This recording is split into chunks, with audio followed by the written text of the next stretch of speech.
문제는 타이밍. 이제 우리가 셀 차례다. 셀 타이밍을 알려주는 유안타 T레이더. 잘 파는 게 투자다. 유안타증권.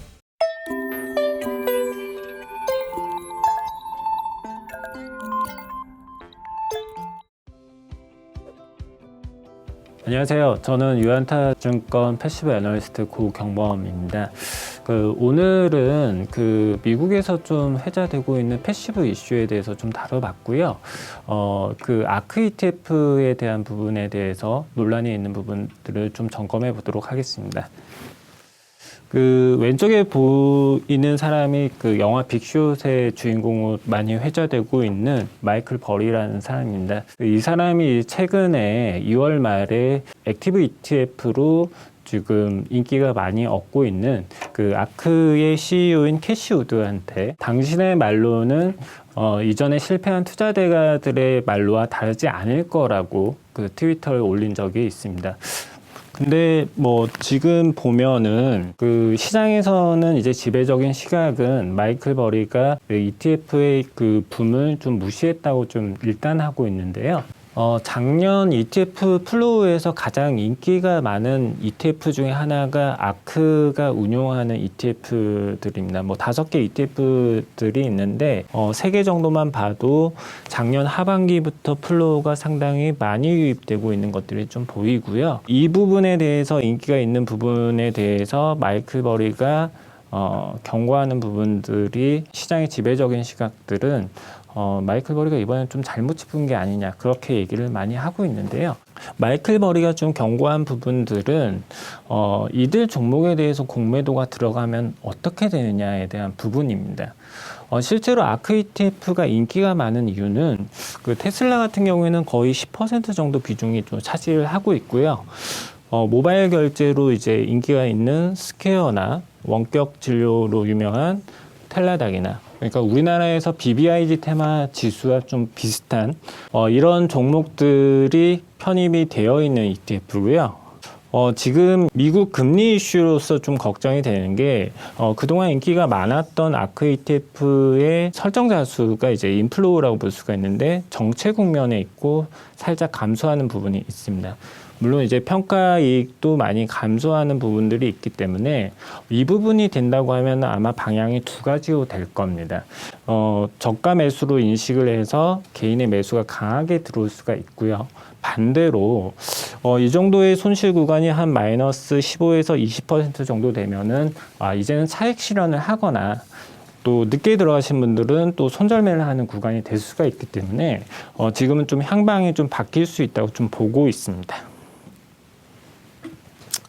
마이클 버리가 이제 경고하는 부분들이 이제 걱정이 되는 부분이 미국의 공매도 같은 경우에는 이제 적시성에는 좀 한계가 있습니다. 월 2회 공매도 공시를 하게 되는데 해당 종목에 이제 공매도 잔고들이 이제 올라가는 부분들이 있고요. 그리고 여기 같은 경우에 이제 잔고가 떨어진다는 얘기는 이미 공매도를 했다는 부분이 있기 때문에 지금 현재 국면에서는 좀 공매도 잔고가 올라오면서 추가적인 공매도가 좀 될 수가 있다. 그래서 해당 종목들이 조정을 받으면서 이 아크 ETF도 조정을 받을 수 있다는 위기가 있을 수가 있습니다. 네, 그리고 이제 추가적으로 좀 볼 부분은 ETF 공매도에 대한 부분입니다. 아까 본 거는 이제 종목에 대한 공매도인데요. 1월 달에 게임스탑 사태를 좀 기억을 하실 겁니다. 게임스탑의 이제 공매도가 이 회색 음영으로 좀 표시된 부분인데 공매도 잔고가 이게 줄어드는 부분이 있죠. 게임스탑 주가가 급등을 하게 되면서 헤지펀드들의 숏 포지션들이 손실 구간이 이제 크게 되기 때문에 숏 스퀴즈라는 현상 때문에 어쩔 수 없이 매수를 해야 하는 잔고가 내려간다는 거는 매수를 했다는 뜻인데 반대로 헤지펀드는 계속 이제 손실을 볼 수 없기 때문에 공매도는 계속 때려야 했던 부분들이 있거든요. 그럼 공매도를 이제 할 수 있는 부분들이 종목 공매도를 하려고 하니까 주가가 너무 높아져 있기 때문에 잔고를 구하기가 상당히 힘들어집니다. 그리고 대차 거래를 하기 위해서는 빌려야 하는데 빌리는 대차 수수료가 비싸기 때문에 구하기 어려운 부분이 있거든요. 이 헤지펀드들이 이것들을 공매도를 어떻게 시도했냐? 게임스탑이 많이 편입되어 있는 ETF들이 있습니다. 비디오 게임 ETF도 있고요. 그다음에 유통 ETF가 있는데 게임스탑 주가가 이제 급등을 하면서 이제 비중이 많이 되다 보니까 네, ETF에 대한 공매도를 치면 게임스탑 주가를 낮출 수 있는 전략을 택해서 공매도를 계속했던 부분이 있고요. 미국 같은 경우에는 ETF가 이제 수수료가 상당히 싸죠. 이 수수료 싼 거를 손실을 볼 수 없기 때문에 대차 거래를 좀 많이 해주고 있습니다. 그 ETF 운용사가 종목을 대차 거래를 해줘서 헤지펀드가 공매도를 치는 경우가 있고요. ETF 자체를 또 대차 거래를 해주면 헤지펀드가 ETF를 매도하는 부분들이 있습니다. 그리고 세 번째 케이스는 ETF를 빌려주는 것은 같습니다. 그럼 헤지펀드가 이걸 어떻게 하냐면 ETF라는 것들은 이 묶음을 개별 종목으로 이렇게 바꿀 수가 있습니다. 이 AP라고 하는데 우리나라로 치면 이제 증권사라고 볼 수가 있을 거고요. 그 부분을 이제 ETF를 빌려와서 종목을 이제 매도를 하는 것들이 이제 게임스탑 사태에서도 좀 확인됐던 플로우인 거죠. 실제로 그 지수 ETF에 대한 공매도는 많이 이루어지고 있습니다. 특히 S&P 500이나 나스닥 ETF 같은 경우에는 공매도를 많이 하고 있는데 실제로 미국 금리 이슈가 발생했던 부분에 있어서 이 ETF에 대한 공매도 잔고가 늘어나는 부분들이 발견되고 있습니다. 18년 2월 하고요.